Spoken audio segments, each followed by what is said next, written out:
As of June 2025, Iran finds itself at the epicenter of a volatile Middle Eastern conflict, driven by its potential nuclear armament, which is fiercely opposed by Israel and the United States. The crisis began on June 13th when Israel launched unilateral airstrikes targeting Iran's nuclear facilities, missile factories, and senior military officials. Iran retaliated with ballistic missile attacks on Israel, striking civilian and military sites, including Tel Aviv and Beersheba Soroka's hospital, killing dozens. On June 21st, the US officially joined the Israelis, bombing Iran's Fordo, Natanz, and Isfahan nuclear sites, devastating the Iranians. Iran responded by attacking the US Al Udeid air base in Qatar, escalating fears of a broader war. Globally, the conflict has drawn mixed reactions. Russia and China condemned US airstrikes, while allies like Qatar and Oman urged de-escalation. A fragile ceasefire announced by President Trump on June 23rd remains uncertain as both sides traded attacks. Trump was not happy with either nation, recently stating, "You know what, we basically have two countries that have been fighting so long and so hard that they don't know what the they're doing. Do you understand that?" Before we begin, please subscribe to the channel. I'm trying to get to 70,000 subs by the end of July. Gotta keep it growing to keep it going. If you'd like to take it a step further, you can also support me on Patreon, where you'll get access to the maps and other exclusive content from the videos. Thanks so much. Now back into the video. There are really two outcomes for a potential American invasion of Iran. It either works, or it's a complete disaster, like all of our recent regime change wars since Korea in the 1950s. First, let's explore the good outcome, where the warhawks are correct and things go well. Just as Mossad and CIA spies have infiltrated the Iranian government in the build-up to the war, and Iran needs a way to shield themselves from leaks, you can use private internet access VPN to keep yourself safe online by hiding your IP address and encrypting your internet connection. Shout out to them for sponsoring the video and offering an incredible deal that I'll get into a bit. Private internet access shields your digital life from your internet service provider, network administrators, hackers, or Iranian censors on the same Wi-Fi network. Being on the internet without a VPN is like launching a rebellion in Iran without encrypting your communications. It allows people to access passwords, photos, and other private information that private internet access safeguards you from. So, whenever I use a public Wi-Fi network, I always make sure to have my VPN turned on to avoid such an outcome. I'm currently learning French, so much of the best stuff, movies, TV series, etc. are region locked to France, like La Guerre des Trônes, Le Clan Bonaparte, on France.tv. Private internet access allowed me to bypass the French region lock. I've been using VPNs for a while to help in my studies of French for this very purpose, as learning through French TV shows is very helpful. This is the same across streaming services like Amazon Prime and Netflix with a variety of region locked content depending on your location. Private internet access is the world's most transparent VPN, so they don't store any user data, keeping you 100% anonymous. As I stated earlier, private internet access is offering an incredible deal of 83% off. So now it's only $2.03 a month, on top of an extra 4 months free. It's way less than a cup of coffee and absolutely worth the ease of mind. Plus, there's a 30-day money-back guarantee, so make sure you use my link below, piavpn.com/Videntes, to get private internet access today. Now, back into the video. Despite President Trump's fragile ceasefire, it was immediately broken by Israel and Iran, who re-engaged bombing campaigns on the other, so the Americans resigned the fact that the war was inevitable. The US slammed Iran with brutal sanctions targeting their oil exports, banking systems, and military logistics. Citing Iran's nuclear program and their backing of proxy militias across the Middle East, the Trump administration, with Western allies in tow, aimed to choke the Ayatollah's regime. Russia and China, alongside other BRICS nations, shrugged off the sanctions, keeping trade flowing to Iran to poke at US dominance, but Moscow, bogged down by the quagmire in Ukraine, couldn't offer much beyond moral support. Putin, ever the opportunist, seized the moment to ramp up assaults on Ukraine, exploiting America's distracted gaze as funding for Kiev dried up. The US, now laser-focused on Iran as a bigger threat, shifted resources in a move eerily reminiscent of their pivot during Syria's collapse to the Russian-backed forces in 2015. The US Navy, who's already started bringing their Pacific Fleet into the region, flexed its muscle, locking down the Straits of Hormuz with a naval blockade that strangled Iran's trade. The Iranian economy, already battered by decades of mismanagement, crumbled further. Food shortages ignited protests in Tehran, Mashhad, and Tabriz, with furious crowds rallying against the regime. The Islamic Revolutionary Guard Corps cracked down hard, leaving dozens dead and hundreds wounded.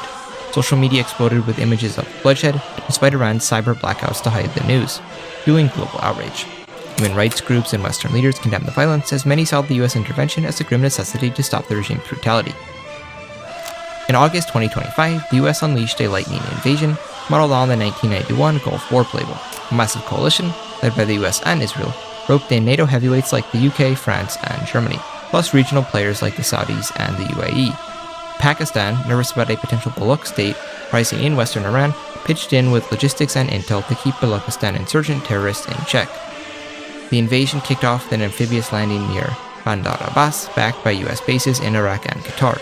F-35s and B-2 stealth bombers obliterated Iran's air defense and the IRGC strongholds in days.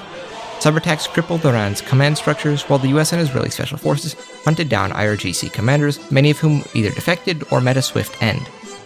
The US played Iran's ethnic diversity like a chessboard, sowing chaos. Over 10 million Kurds in the northwest got US covert arms and cash, sparking uprisings, while Azeri and Baloch groups received similar backing, splintering Iran's unity. Coalition forces steamrolled through, capturing Tehran, Esfahan, and Shiraz in weeks, while seizing the oil-rich Khuzestan region. Precision airstrikes gutted Iran's military infrastructure in the north, though urban bombardment brought heavy civilian losses, breaking the regime's spine. By November, the IRGC was a husk, and the Ayatollah's government collapsed in ruin. The invasion speed sent shockwaves to China, who shelved their Taiwanese ambitions, spooked by America's raw power. The operation screamed US supremacy, Palestine doubters still soared over Afghanistan's messy exit. Learning from past blunders in Iraq and Afghanistan, the US prioritized stability. Reza Pahlavi, the crown prince of the old Pahlavi dynasty, emerged as a reformist figurehead, backed by Iran's diaspora and Western capitalists. Pahlavi has already stated his plans to draw up a new Iranian state. But Iran will not suffer from civil war and instability. We have a plan for Iran's future and its prosperity. We are ready for the first 100 days after the fall, the transition period, and the establishment of a national and democratic government for the Iranian people and by the Iranian people. This push for a more secular democratic Iran won support from Washington, who had learned its lesson from its recent failures. Pahlavi was then elected in a tightly controlled vote, birthing a constitutional monarchy akin to the liberal monarchies of Europe, though the Shah, as America's main guy, like Syngman Rhee was in Korea, wielded considerable powers. His family's legacy smoothed the transition, while hundreds of billions in aid from the US, EU, and Gulf states rebuilt Iran's infrastructure. Oil exports roared back, stabilizing global markets and boosting Iran's economy. Iran began a meteoric shift into a Western-aligned state. Meanwhile, the US did their Middle Eastern standard play and stabbed the Kurdish allies in the back to appease Turkey and Iraq. Iran's transformation redrew the Middle East. Israel, a key invasion partner, forged trade and security pacts with the new Iran. Saudi Arabia, wary of a resurgent rival, still benefited from the fall of a foe and cautiously engaged the Pahlavi government. Turkey, however, loomed as a wildcard. Erdogan's regional ambitions clashed with the US and NATO scrutiny, brewing future conflicts. Globally, China and Russia took a big hit. Beijing, grappling with its own economic woes, lost a key anti-Western ally. American military bases were constructed in Iran, threatening the Chinese western flank. While the energy threat could be disastrous, Iran had long been a reliable Chinese oil partner. While the new government eagerly cut back trade to China in favor of business with the US and Europe, while promising support for any future American sanctions on China or Russia. By this point, Russia ended the war in Ukraine, as a fully mobilized America could have easily joined the Ukrainians, so the battle lines were frozen and ended. This in turn hurt the BRICS bloc, as India and Brazil distanced themselves from the weekend duo, scrapping any dreams of a rival international currency to the dollar. Under Pahlavi, Iran went a cultural earthquake. The new regime crushed theocratic remnants with a brutal crackdown and legal reforms, enshrining secularism and reinstating women's rights, dismantling Islamic legal codes.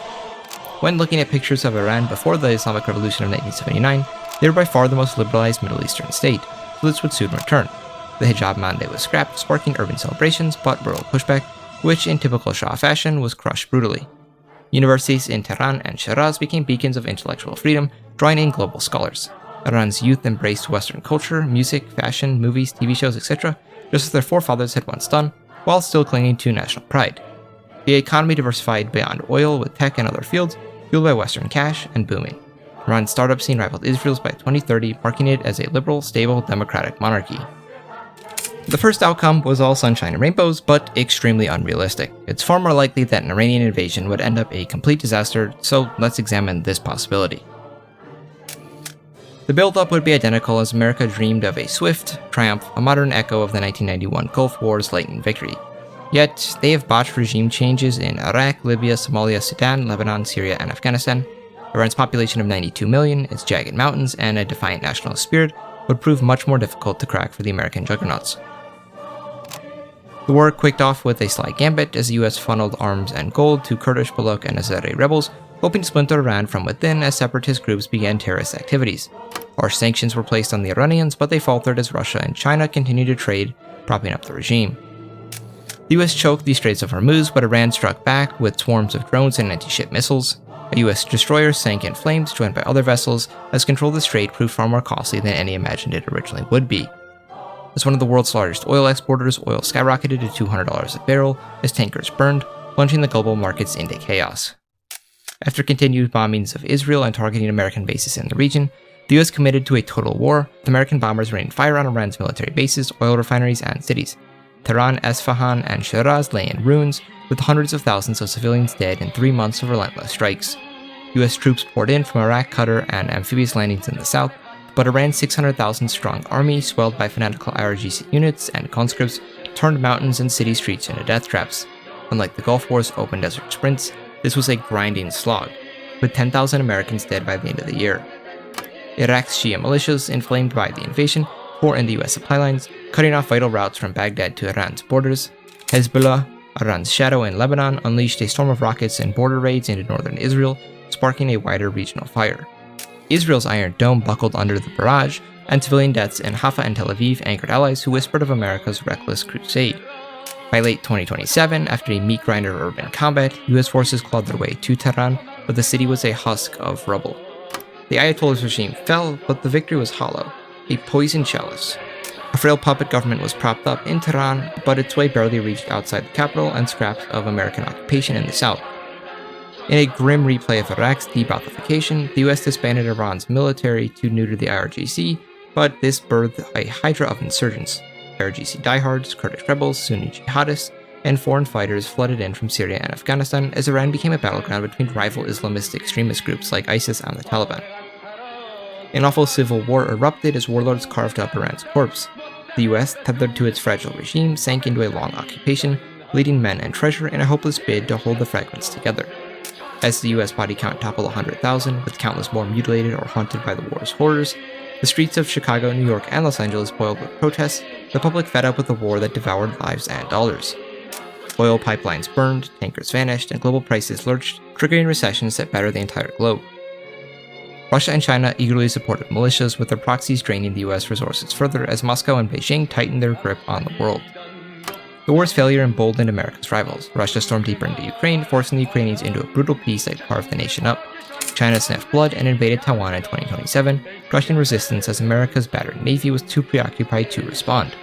The BRICS bloc, led by Moscow and Beijing, rose as the new global titan, dwarfing the faltering American-led NATO. In Iran, the chaos birthed a radical Islamic regime by 2032, more fanatical than the Ayatollah, blaming his fall on his lack of a true version of Islam. Aligned with Russia and China, it handed them Iran's oil and ports, a bitter irony for America's dream of control. By 2035, the US staggered out, leaving Iran a shattered land of warlords, zealots, and terrorists. The Kurds ruled the northwest, clashing with the Turkish invasion bent on crushing them. Sunni warlords held the east, while Shia militias armed by China dominated the south. The Persian Gulf became a lawless sea crawled with pirates and smugglers. The war's shadow darkened America. Trump's legacy lay in tatters, the MAGA movement splintered into bitter factions, while anti-Israel sentiments surged, fueled by rants about AIPAC lobbying that dragged America into ruin. The far right and far left united on this issue, demanding a national divorce from Israel and accused it of sparking the war, destroying America. Soon enough, a generation raised on social media's rage turned against Israel, eroding its once ironclad support. Down the line, this would eventually lead to congressional aid being slashed as they pivoted to domestic woes, with isolationism taking root. Comment below which outcome you think is more likely if America does invade Iran, and if you support the war or not. I hope you enjoyed the video, and if you do, make sure to check out if Canada joined America. I think you'll like it. If you enjoy my work, please like, subscribe, and consider supporting me on Patreon to get access to maps and more. Thanks for sticking around to the end. Goodbye.